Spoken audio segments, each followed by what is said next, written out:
దినాల్లో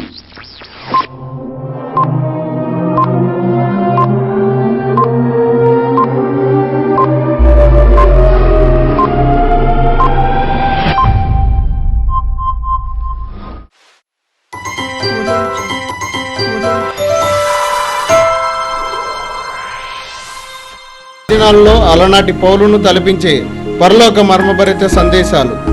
13 సంవత్సరాల చిన్ననాటి నుండే దేవుని స్వాధీనమై ప్రతి విశ్వాసి బోధకుల స్థాయికి ఎదగాలనే హృదయ భారం గల దైవజనులు కిరణ్ పాల్ గారు మనతో దైవ చిత్తం పంచుకోబోతున్నారు. ప్రతి విశ్వాసి పరిపూర్ణ సామర్థ్యతకై అపోస్తలుల ప్రవక్తల పునాది, ప్రమాణ వాక్య ప్రకార బోధ, వాక్యాన్ని సరిగ్గా విభజించు విధానం, ఆది సంఘ నియమం, సువార్తను గూర్చిన మర్మం, వాక్య సారము, అంత్యకాల సేవా విధానము, శిష్యత్వము, పరిశుద్ధ వ్యక్తిత్వ నిర్మాణము. వాక్యం వింటుండగానే స్వస్థత పొందుతూ బోధకుల స్థాయి జ్ఞానంతో నింపబడుతున్నారు.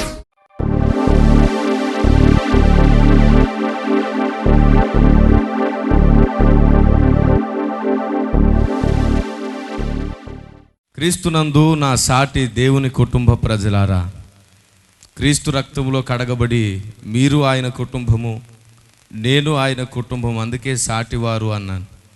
దేవునికి మహిమ కలుగునుగాక. ప్రభు పేరట మీ అందరికీ సమాధానం కలుగునుగాక. రండి నేరుగా వాక్య భాగాన్ని ధ్యానించుకుందాం. 1 యోహాను పత్రిక 5వ అధ్యాయము 20వ వచనాన్ని చదువుకుందాం. మనము సత్యవంతుడైన వానిని ఎరుగవలెనని దేవుని కుమారుడు వచ్చి మనకు వివేకమును అనుగ్రహించి ఉన్నాడని ఎరుగుదుము. చాలా స్పష్టంగా ఇక్కడ రాయబడిన మాట, మనము సత్యవంతుడైన వానిని ఎరుగవలెనని దేవుని కుమారుడు వచ్చి మనకు వివేకము అనుగ్రహించి ఉన్నాడు. ఆయన మనకు వివేకం ఇచ్చినదే సత్యవంతుని తెలుసుకోవడానికి. సత్యవంతుడెవరు అనేది మనం చాలా ప్రాముఖ్యంగా తెలుసుకోవాలి. అందుకనే ఈ భూమి మీద బలియాగం ఒకటి జరిగింది. కింది లైన్లో చూడండి, మనము దేవుని కుమారుడైన యేసు క్రీస్తునందున్న వారమై సత్యవంతుని యందున్నాము అని చెబుతూ ఒక మాట అన్నాడు. ఈరోజు అది చాలా ప్రాముఖ్యమైనది. ఆయనే నిజమైన దేవుడును నిత్య జీవమునై ఉన్నాడు. ఆయనే నిజమైన దేవుడు అనగానే అభ్యంతరాలు ఉవ్వెత్తున లేస్తాయి. ఎందుకంటే ఇక్కడ స్పెషల్గా ఇంకొక అవకాశం లేకుండా బల్లగుద్ది మరీ చెప్పబడుతుంది. ఆయనే అంటే అర్థం ఏంటి? ఆయన కాక ఇంకెవరు లేరు అని అర్థం. ఆ మాట విన్నప్పుడు మన భారతీయ సహోదరులకు చాలామందికి క్రైస్తవులపై కోపం వస్తుంది.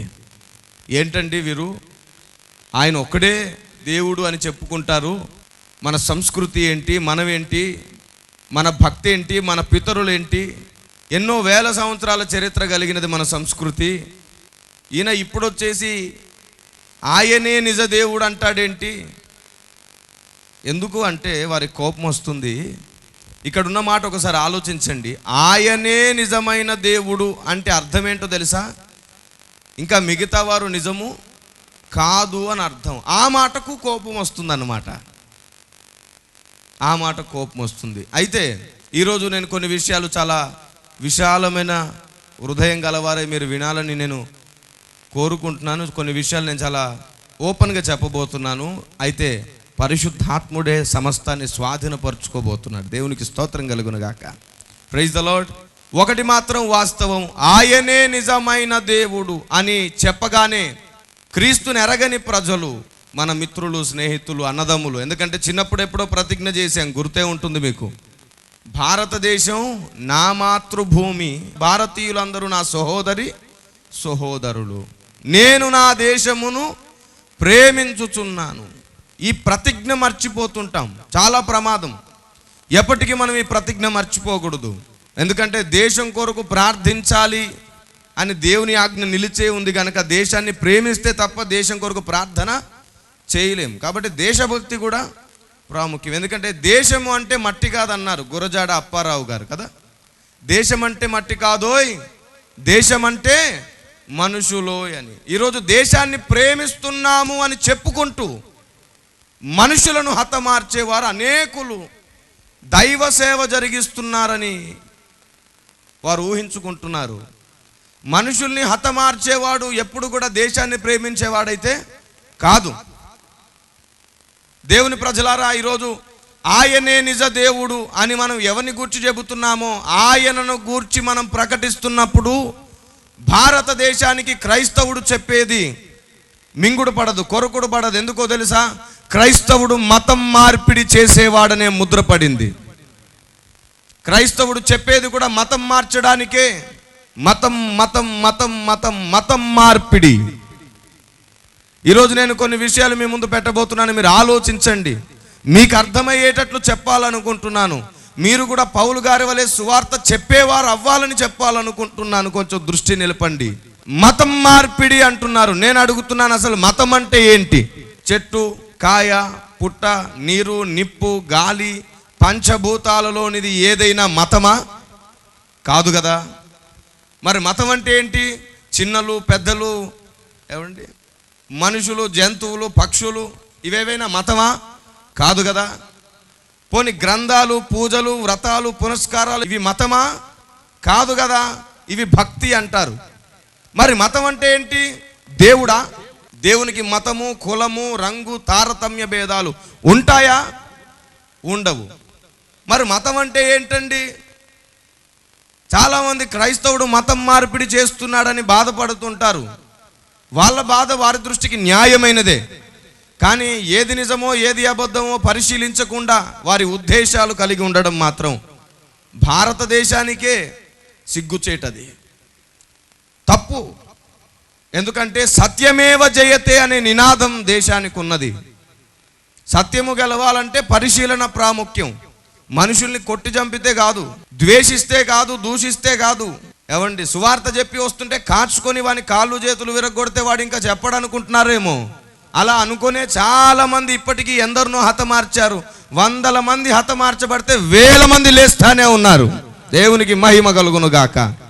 ఎప్పుడు సత్యమును గుర్చిన వార్త అణిచివేయబడదు.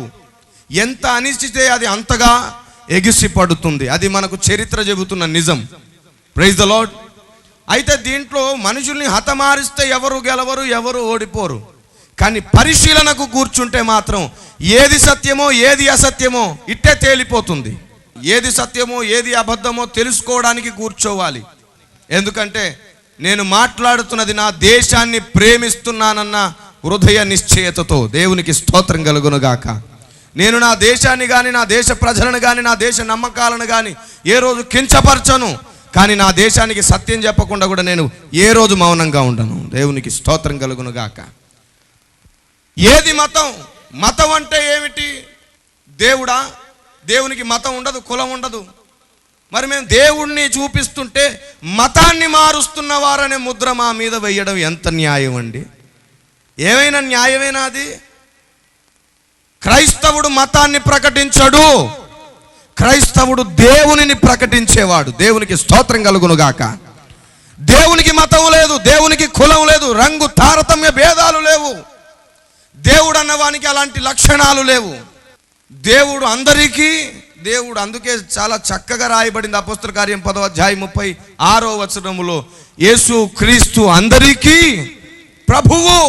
ఆయనకు అంటుడు ముట్టుడు లేదు, తారతమ్య భేదాలు లేదు, కుల భేదాలు లేదు. ఆయన గ్రామానికో దేవుడు కాదు, మండలానికో దేవుడు కాదు, జిల్లాకో దేవుడు కాదు, రాష్ట్రానికో దేవుడు కాదు, దేశానికో దేవుడు కాదు. ఆయన ప్రపంచంలో ఉన్న ప్రతి వ్యక్తికి దేవుడు.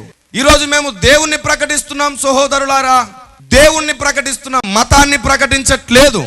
ఆ మాటకు వస్తే మీరు అనుకునే మతాన్ని మేము ప్రకటించట్లేదు. కానీ మతం అనే మాటకు అసలైన నిర్వచనాన్ని చూడాలనుకుంటే మాత్రం అందరి కనులు తెరుచుకుంటాయి. మతం అంటే ఏంటో తెలుసా? పెద్దలు చిన్నపిల్లల్ని గద్దిస్తుంటారు, ఒరేయ్ ఎంత చెప్పినా నీ మతం నీకేనేంట్రా అంటుంటారు. అంటే అర్థం ఏంటన్నమాట? ఎంత చెప్పినా నీ ఉద్దేశం నీకేనా, నీ ఆలోచన నీకేనా? అదండి మతం అంటే. మీరు అనుకునే మతం కనబడదు, వినబడదు, రంగు లేదు, రుచి లేదు, అసలు ఉందో లేదో తెలియదు. కానీ బ్రతుకున్న మనుషులు మాత్రం కొట్టుకొని చూస్తున్నారు, ద్వేషాలతో, భయంకరమైన విభేదాలతో. చూడండి, ఒకసారి ఆలోచించండి. మతాల కోసం మనుషులు చంపుకొని, మనుషులు పోట్లాడుకొని, మనుషుల మధ్యలో దేశ ప్రేమనే పోగొట్టుకోవడం అవసరం అంటారా?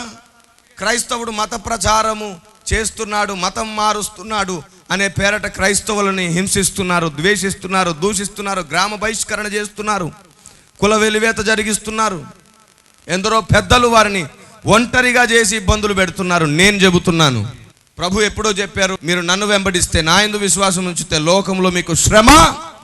ప్రభు చెప్పిందే నెరవేరుతుందని సంతోషిస్తామే కానీ మాకు ఇలా ఎందుకు కలిగిందని కృంగిపోయేవారు కాదు క్రైస్తవుడు. దేవునికి స్తోత్రం కలుగును గాక. దేవునిని నమ్మేది సుఖ సంతోషాల కోసం కాదు.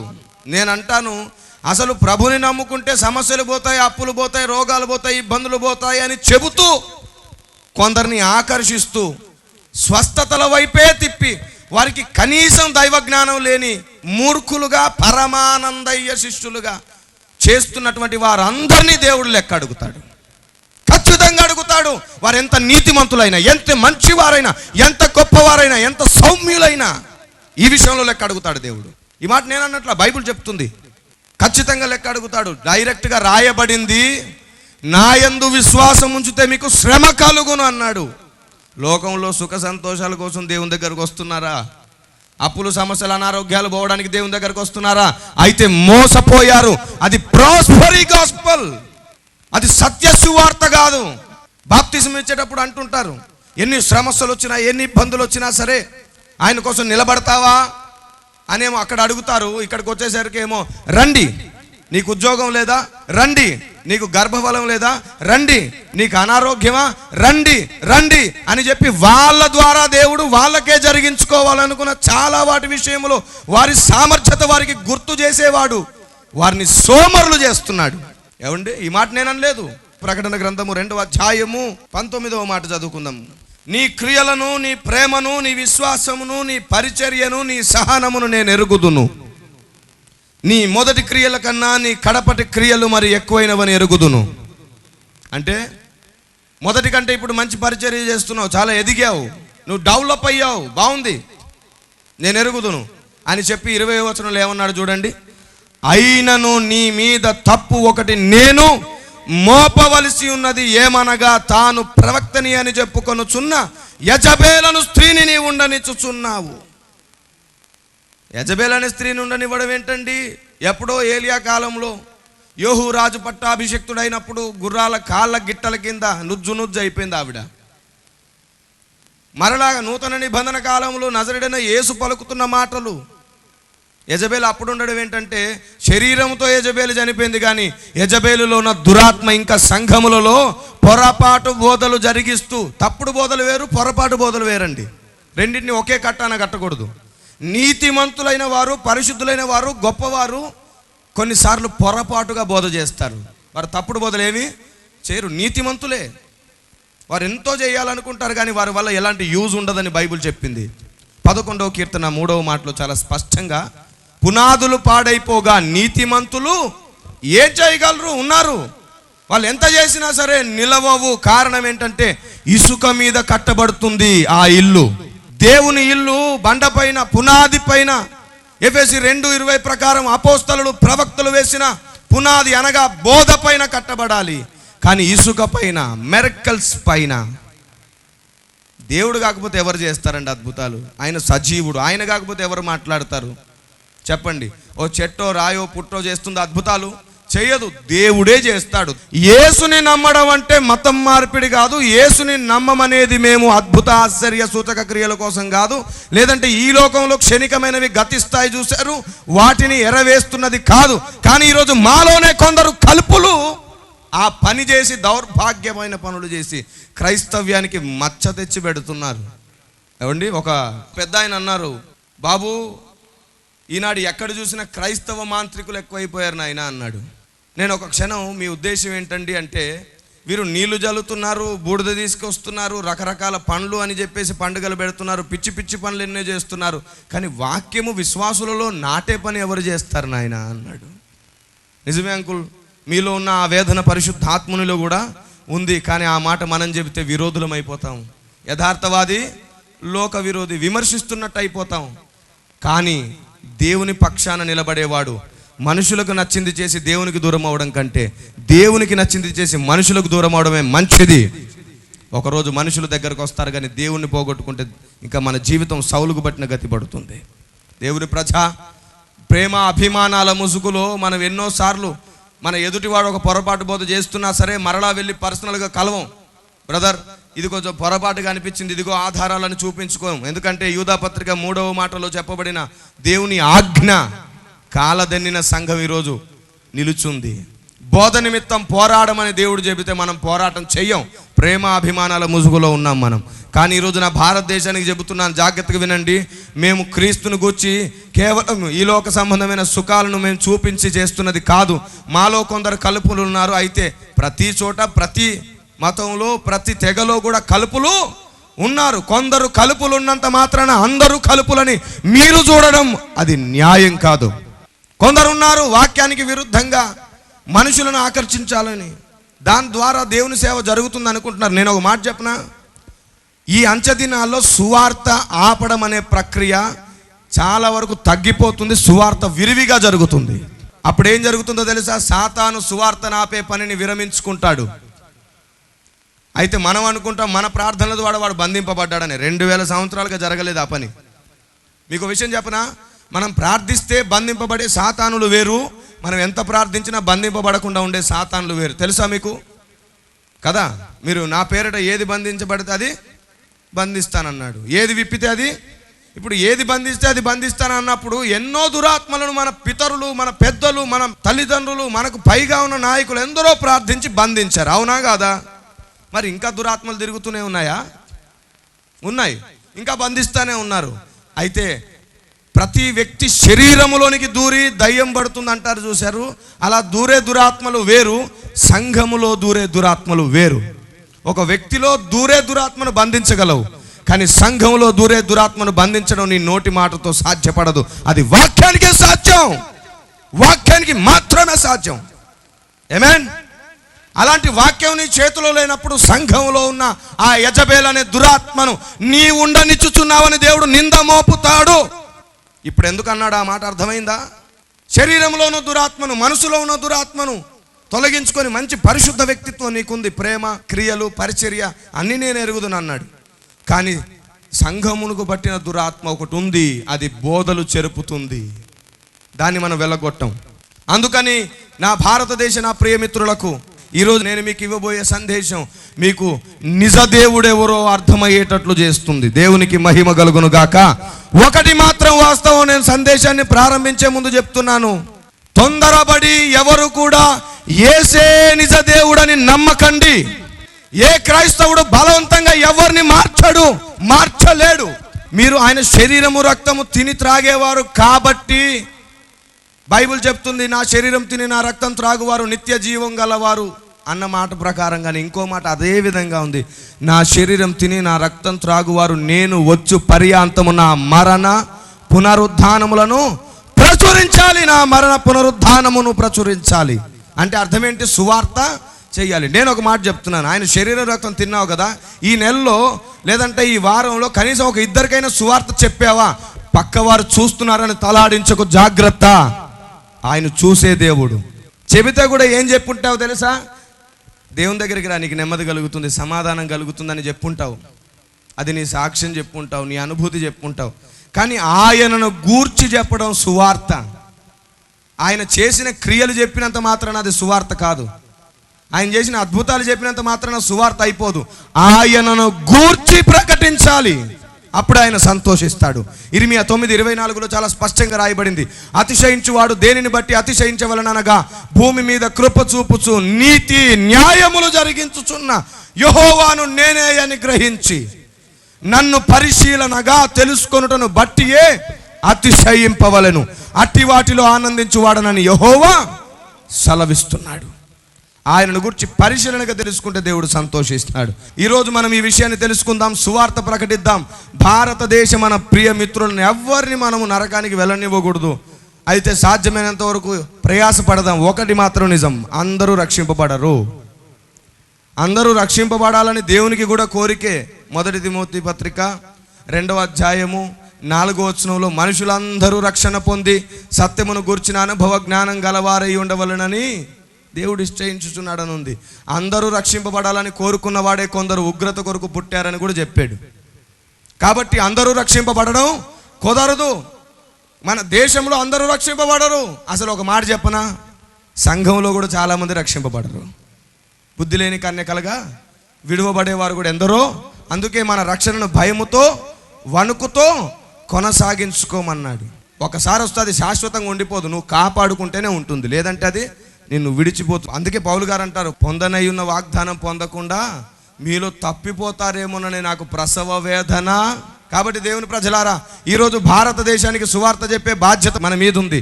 వినండి, తొందరపడి ఎవరు యేసే దేవుడని నమ్మకండి. క్రైస్తవులు అందరి పక్షాన ఈ చిన్నవాడు ప్రకటన చేస్తున్నాడు. ఎవరు తొందరపడి నమ్మొద్దు, తొందరపడి నమ్మవద్దు, తొందరపడి వెళ్ళి పోనావద్దు. నిజానిజాలు తెలుసుకో. నీకో మాట చెప్పనా, మీరందరూ యేసుని నమ్మకపోతే మాకే మంచిది. నా ప్రభు ఈ భూమి మీద నుండి ఆరోహణమే వెళ్తూ వెళ్తూ ఒక మాట అన్నారు, నేను వెళ్ళి మీకు స్థలము సిద్ధపరుస్తానన్నారు. ఇప్పుడు పరలోకంలో ఒక 100 ఎకరాలు ఉన్నాయనుకోండి, ఉదాహరణ ఊరికే 100 ఎకరాలు ఉన్నాయనుకోండి, 100 మంది రక్షింపబడ్డారు అనుకోండి. ఒక్కొక్కరికి ఎన్ని వస్తాయి? 1. 50 మంది రక్షింపబడితే 2, 10 మంది రక్షింపబడితే అంటే సంఖ్య ఎంత తగ్గితే అంత ఆస్తి పెరుగుతుంది. నేను చెప్తున్నాను, వస్తారా? ఉన్నది పంచుకుంటాం, లేదంటే మేమే ఉంచుకుంటాం. Praise the lord. అందుకు నేను చెబుతున్నాను, ఎవరు తొందరపడి నమ్మకండి బాబు. మీరు నమ్మకపోతే మాకే మంచిది. మరి ఎందుకురా బాబు సభలు పెడుతున్నావు? సభలు పెట్టి ఎందుకు ఈ సువార్త అంటే ప్రభు చెప్పమని ఆజ్ఞాపించారు. మాకు వ్యక్తిగత స్వార్థం ఒకటి ఉంది, దేవుడిచ్చిన బాధ్యత కూడా ఉంది. మీరు పూర్తిగా నమ్మాలన్నదే మా కోరిక, మీరు రక్షింపబడాలన్నదే మా ఆలోచన. కానీ రక్షింపబడకపోతే మాకే క్షేమం అనే విషయం కూడా ఒకసారి చెప్తున్నాను. ఇందును బట్టి మీకు అర్థం కావాలి, క్రైస్తవుడికి ఇంకొక స్వార్థం ఉంది. ఏంటో తెలుసా? పరలోకంలో ఆయన ఇచ్చే స్వాస్థ్యము అధికంగా పొందాలనే స్వార్థం ఉంది. కాబట్టి ఎక్కువ మంది రాకపోతే మాకే మంచిది. ఇప్పుడు చెప్పండి, మేము బలవంతం మతం మార్పిడి చేస్తున్నామని ఎవరు చెప్పగలరు? చెప్తున్నాం, వింటే అది సత్యమని మీకు అనిపిస్తే మిమ్మల్ని ఎవరు ఆపలేరు. ఖచ్చితంగా మీరు రక్షింపబడి తీరుతారు. ఎందుకంటే ఆస్తి నాది మీది మనది కాదు, ఆయనది. ఆయన పంచిస్తాడు వారసునిగా నువ్వు మారితే. దేవునికి స్తోత్రం కలుగును గాక. అవును, అసలు ఇంత వివాదం ఏంటి? ఈరోజు ఎవరు నిజ దేవుడు అని తెలుసుకోవలసిన దౌర్భాగ్యం ఎందుకు పట్టింది? ఎవరు నిజ దేవుడు అని పరిశీలించవలసిన దౌర్భాగ్యం ఎందుకు పట్టింది? అసలు నిజ దేవుడు ఎవరు? మొదటి మానవుడు ఎక్కడుండేవాడు? అసలు ఆ మానవుడు మొదట ఎవరిని ఆరాధించాడు? సృష్టికర్త అన్నవాడు ఉన్నాడు అంటే మానవుని చేశాడన్నమాట నిజమే. అయితే అది ఏదో ఒక చోట దేవుడు వాడిని చేసి ఉంటాడు. అది ఎక్కడ చేశాడు? అయితే మొదటి మానవుడు ఎక్కడ చేయబడ్డాడో, ఆ మానవుడు ఎవరిని ఆరాధించేవాడో ఈ ఆర్కియలాజికల్ ప్రూఫ్స్ ఒకవేళ మనం చూడగలిగితే, ఆ మొదటి మానవుని చేసిన దేవుడు, ఆ మొదటి మానవుడు నివసించిన ప్రదేశము, అదంతా పరిగణలోనికి తీసుకుంటే నిజ దేవుడు ఎవరో బయటకు వచ్చే అవకాశం ఉంది. దేవునికి స్తోత్రం కలుగును గాక. Praise the Lord. Archaeological proofs ఇలా చెబుతున్నాయి, మొదటి మానవుడు భూమధ్య భాగములో ఉండేవాడని. భూమధ్య భాగము ఏమండి, బైబిల్ గ్రంథం కూడా ఇలా చెబుతుంది. ఒకసారి మీరు ఇప్పుడు తెర మీద చూడండి, మొదటి మానవుడు ఎక్కడ ఉండేవాడో చూడండి ఒకసారి. అదిగోండి, బాబేలు గోపురం కనబడుతుంది. ఈ బాబేలు గోపురం దగ్గర బైబిల్ చెబుతున్న ప్రకారంగా ఆర్కియలాజికల్ ప్రూఫ్స్ కూడా ఉన్నాయి, ఆధారాలు కూడా దొరికాయి. భూగర్భ శాస్త్రజ్ఞులు దాన్ని ఇప్పటికీ నిరూపించారు కూడా. అక్కడ మానవుడు ఒకే చోట ఉన్న ప్రదేశం ఇది, ఒకే భాష, ఒకే ప్రజ. అప్పటికి ప్రజలు వేరవ్వలేదు, భాష ఒకటే, ప్రజలు ఒకటే. ఇప్పుడు వారు బాబేలు గోపుర నిర్మాణం చేస్తున్నప్పుడు దేవుడే ఈ భూమి మీదకి దిగి వచ్చి ఒక్క చోట ఉన్న ప్రజల్ని మొత్తం చెదరగొట్టాడు. ఎందుకో తెలుసా?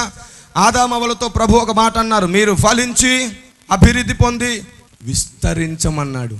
కానీ బాబేలు గోపురం యొక్క ఉద్దేశం ఏంటో తెలుసా? నిమ్రోద్ అనే ఒక రాజు, ఒక మహాపరాక్రమశాలి, అతను అందరినీ నేనే ఏలాలి, నేనే పరిపాలించాలి అని చెప్పి దాన్ని ఒక రాజధాని నగరంగా చేసుకోవాలనుకున్నాడు. బాబేలు గోపురం నిర్మాణం చేసినాడు. ప్రజలందరూ అక్కడ ఉన్నారు. దేవుడు తన చిత్తానికి విరుద్ధంగా చేస్తున్న దీనిని నిలిపివేయడానికి ఈ భూమి మీదకి దిగి రావడం జరిగింది. చూడండి ఒకసారి మీరందరూ. దేవుడు బాబేలు ప్రజలను చెదరగొట్టుట. ఒకే భాష, ఒకే ప్రజ బాబేలు గోపురం దగ్గర ఉన్నారు. ఈ బాబేలు గోపురం దగ్గర దేవుడు దిగి వచ్చి ఎలా చెదరగొట్టారంటే భాషలు తారుమారు చేశాడు. అంటే ఈరోజు భూమి మీద అనేక భాషలు ఉన్నాయి, వీటికి కర్త దేవుడు. Praise the Lord. దేవుడు వారిని చెదరగొట్టాడు. ఎలా చెదరగొట్టాడు తెలుసా?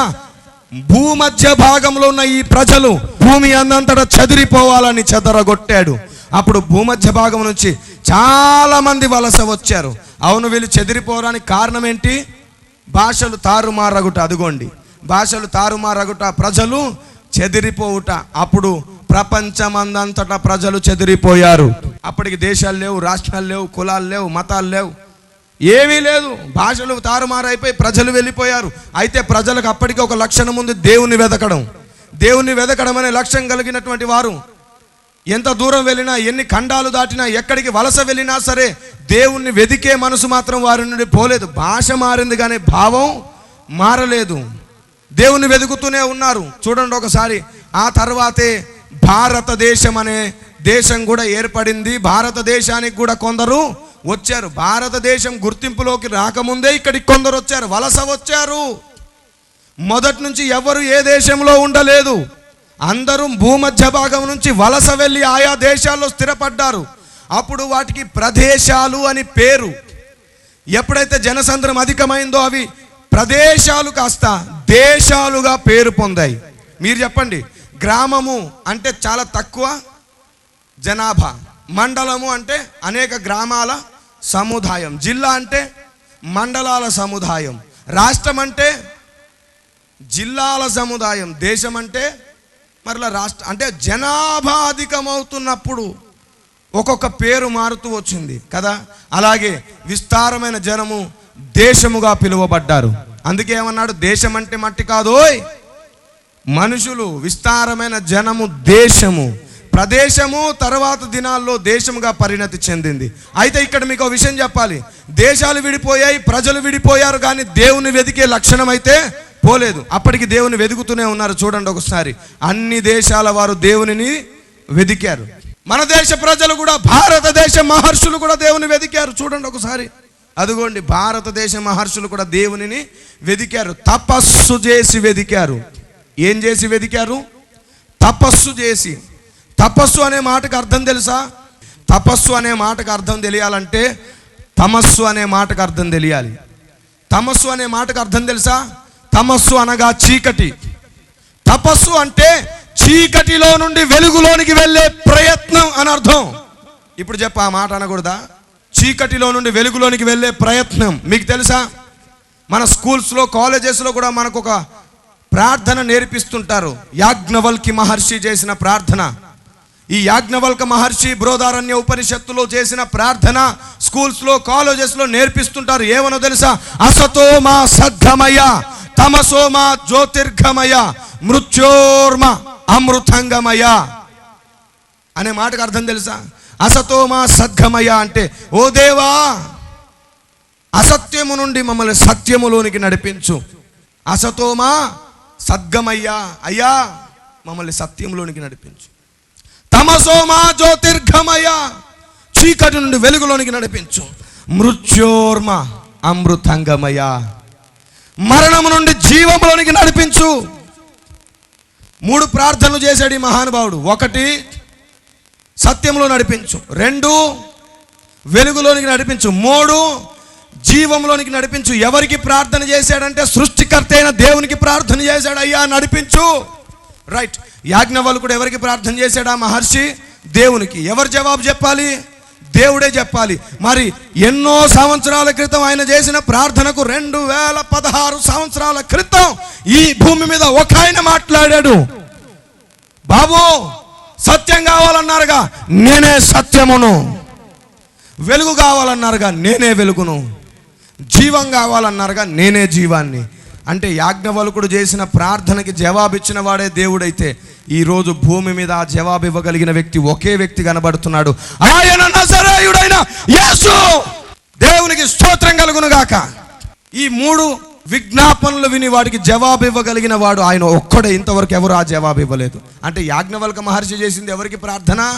ఇక్కడ ఇంకో మాట, విదేశీ దేవుడు, తెల్లవాళ్ళ దేవుడు, మాదిగల వాళ్ళ దేవుడు, ఇలాంటి పిచ్చి మాటలు ఎన్నో మాట్లాడతారు. నేనంటాను, మరలా చెప్తున్నాను, దేవునికి దేశ భేదం లేదు, రంగు భేదం లేదు, కుల భేదం లేనే లేదు.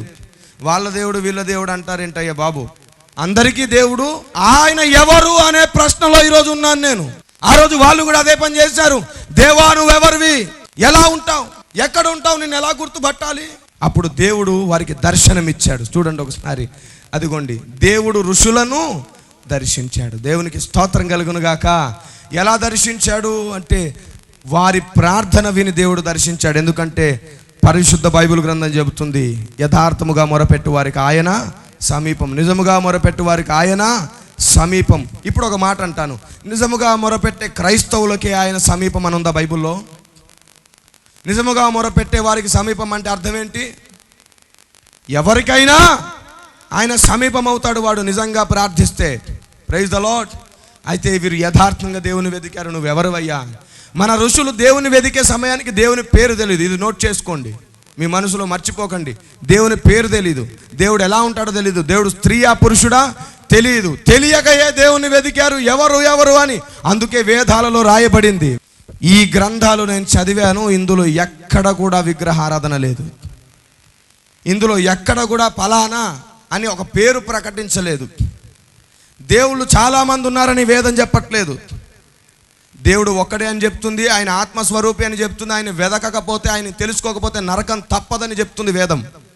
Praise the lord.